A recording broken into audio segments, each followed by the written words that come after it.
We've got the arrival of new sunspots, some huge ones. And we finally got the arrival of the coronal hole high-speed stream. So it showed up a little bit late.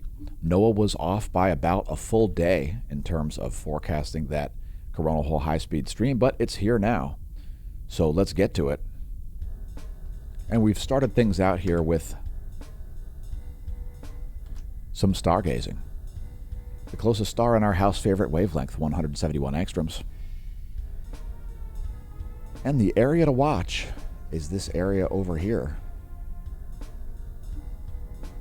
the eastern limb. Two major sunspot groups over there. Radial flux now at 115 solar flux units. We can expect this to go up today. We can also expect the geomagnetic storm conditions that was forecasted. The geomagnetic storm conditions that were forecasted for yesterday, we can expect those to arrive today. So today we're going to look at the earthly geospace in two different capacities. We're going to show the density and the pressure. So this is the plasma density in protons per cubic centimeter over the past 4 hours, as we've got a very high density solar wind showing up here ahead of the coronal high speed stream portion. And that is typically what we see, an increase in the solar wind density, followed by a decrease, and then an increase in the solar wind speed. So here's the pressure. That's magnetohydrodynamic pressure. The scale there, nanopascals, again over the last 4 hours.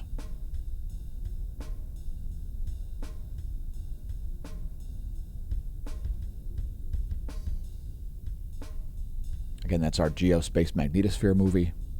That is Earth's magnetic moment from space. And again, we are expecting some geomagnetic storm conditions. Next, looking at Earth's magnetic moment from the ground. And no major fireworks on this yet. However, we can expect to see some geomagnetic storms today. So around the world, the aurora may be visible. We'll see how close to the equator it gets. And maybe we'll even have to make a second video depending on the intensity of the geomagnetic storm or unrest conditions that we are now expecting. So here's the KP index, only at 2. Don't be surprised to see this come all the way up to 5 or indeed 4. In the coming hours, we're going to see the solar wind density decrease and the solar wind speed increase. We'll get to it. So here you go, the solar wind density all the way up to 50 protons per cubic centimeter. Solar wind speed here already rising. Once again, we can expect to see the solar wind density drop and the solar wind speed come up to like 600 kilometers per second. We're expecting a significant high-speed coronal hole wind. We'll get to it momentarily. First, some magnetic data. There are your readings from the GOES 16 and GOES 17 magnetometers. We've seen a little divergence here. We've seen a decreasing reading there at the GOES 17 and an increasing reading at the GOES 16. If you're a new viewer and you're wondering what the N's and M's mean, those mean midnight and noon. The red ones are the GOES 16. And we'll get to more magnetic data in a moment. First, you're all invited to join our new followers on Twitch, twitch.tv/smashamash. We regularly stream live. We did a 21-hour stream yesterday showing the GOES 16 SUVI because there's an unstable filament down here in the southeastern limb. Don't be surprised to see that eject soon. If you'd like to support the channel, consider becoming a member of the Smash team. If you're sick of not seeing our videos in your YouTube stream, your YouTube feed, rather, head to smashamash.com/smash team and click posts. Click posts right there, and you can find all of our major releases. Our GDAX daily reports are for gold and silver Smash team members only. If you'd like to support the channel via some merch, pick up some Universum Liberate merch, perhaps. The link below our video shows our Redbubble shop in order of best selling. So I would say to each of you, Universum Liberate, if I could wave my magic wand, I'd set each of you free. That's based on a quote from Rush from their 1989 release Presto, the title track. One of my favorite bands of all time. Let us know if you've seen Rush live. One of the best three pieces in all of history. Geddy Lee would probably agree with the message of the Galactic Federation Special Forces, which is, Universum Liberate. If you really want to freak people out, walk around with some clothing with Latin writing on it. They will think that you're part of the Illuminati, and they'll be frightened of you, and you'll benefit, likely, from their fear. Thanks everybody who's tuned into the YouTube channel. We're not a fear-mongering channel. We cite fact after fact. And we just don't shatter our credibility, because here at the Smash News Network, least busted name in news, we find it rather important to have credibility, since if you lose your credibility, you may never get it back. So we just cite fact after fact, no matter how dangerous and inconvenient said facts are. And again, we've got videos besides space weather.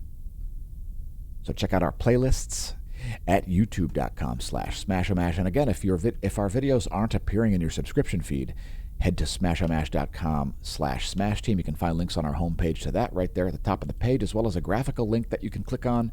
Welcome to the Neo-Renaissance. We haven't forgotten about the paper explaining the solar cycles. We've already explained it, the mechanism underlying the solar cycles, that is, for our gold Smash Team members at smashamash.com/smashteam. Thanks to our gold and silver subscribers especially, you can still support us on Patreon, PayPal. You can still find a permanent invite link to our Discord chat if you want to send an instant message, etc. Hit us up on social media, and let's get back to the magnetic data. So here's the heliospheric current sheet. Earth remains in a North Pole current sheet. No changes likely coming soon to that. There's a bit of a magnetic tug-of-war happening between North and South hemisphere sunspots on the eastern limb. So we'll have to see how those play out to make any further forecasts or predictions about the current sheet. Here's our line of sight plot. It shows the solar B field in blue, solar polar fields in red for the south and green for the north. Let's move to coronal holes. We've got quite a few additional coronal holes rotating in here. They are North Pole-oriented coronal holes there. You can see they are green, and they're looking like they're becoming pretty well defined here. We also got a very unstable-looking filament in the southeast. We'll get to that as well. So here's the coronal hole view. That's 193 angstroms from the Solar Dynamics Observatory. And you can see those dark regions there in the east. They may get more well-defined as they rotate closer to the Earth. And let's move into sunspots. By the way, that maneuver, that's an SDO calibration maneuver, keeping the SDO pointed directly at the center of the solar disk. Likelihood of solar flares, very high. We've got this new sunspot group down here. That'll be 3054. Will be the name of that group. It is already beta gamma class. This one's beta gamma class. This one's beta gamma class, and there's a huge filament down here that's been looking unstable for over 24 hours, so don't be surprised to see that eject. Here's our sunspot view. That's 1700 angstroms. You can see this new sunspot 3054 just forming there in the last 24 hours, which is the scope of this video. That's the last 24 hours, and we're going to zoom in a little bit closer to show you additional details here. Most of these sunspot groups have been largely stable. And again, the most interesting spot is right there, as that sunspot formed rather rapidly. That's sunspot 3054. So exciting stuff going on. Another major solar uptick here in terms of sunspot number. We'll see the radial flux rise, and a geomagnetic storm condition likely showing up today. Here's the El Teide, Spain ground-based magnetometer.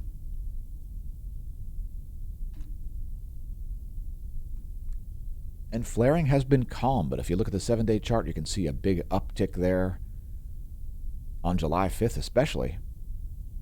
We can expect to see another uptick here in solar flaring with those new, quite massive sunspot groups on the eastern limb. No relativistic particles showing up lately, and let's take a look at the 94 angstroms wavelength.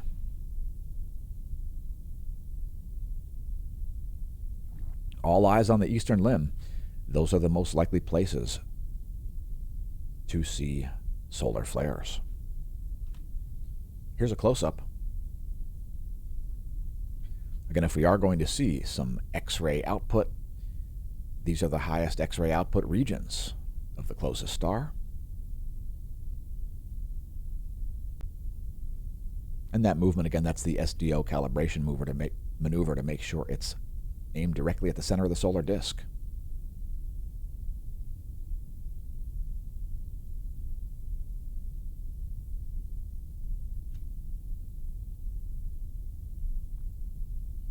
Here's a star chart. This is what's going on above our head in Lehigh Valley.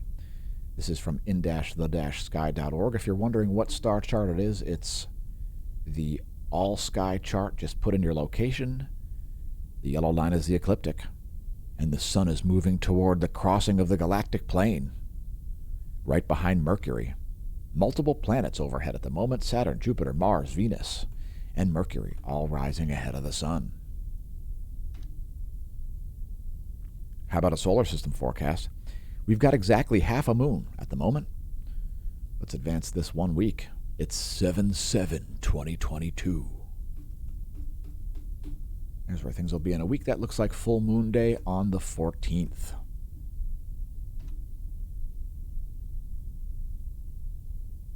Now, we've got some missing data here from the George Mason University Space Weather Lab. That's what we typically show, the detailed computer-interpolated coronagraph from the LASCO C2. We don't have that today, but we do have the SOHO LASCO C3 and Stereo A, which are located at Lagrange 1 and Lagrange 5. Those are Lagrangian points, gravitational equilibrium points, where we can put a spacecraft on very low fuel use, where it orbits that point. Stereo A here on the left, and the SOHO LASCO C3 here on the right. No Earth-directed coronal mass ejections at the moment. I would note over here on Stereo A, we don't usually talk about coronal holes from this view, but you can see a great coronal hole there. A completely empty black portion of the corona showing up there. A very well-defined coronal hole there showing up really obviously on the coronagraph imagery. We've got a couple more additional views for you, so stay tuned here. We've got some more moving pictures coming.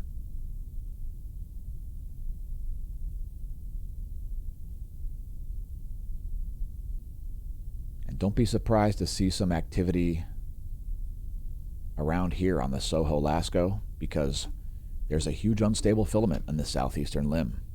In fact, there it is. This is the GOES 16 SUVI for the past about 2 hours. And check out this huge filament down here. That is a noteworthy filament. It may even be 2 filaments. One end of it is certainly anchored right here by this new sunspot 3054. Again, geomagnetic storm conditions likely coming today. Let's close things out with some composite imagery. This is the magnetogram and the 335 ionized angstrom wavelength, ionized iron wavelength. 335 angstroms, ionized iron, that's what I meant to say. That's the last 24 hours. Thanks for stargazing with us here at the Smash News Network, least busted name in news. I've been your host, Dan, a.k.a. Smash-O-Mash, signing off. Wishing that solar wind remain at your back.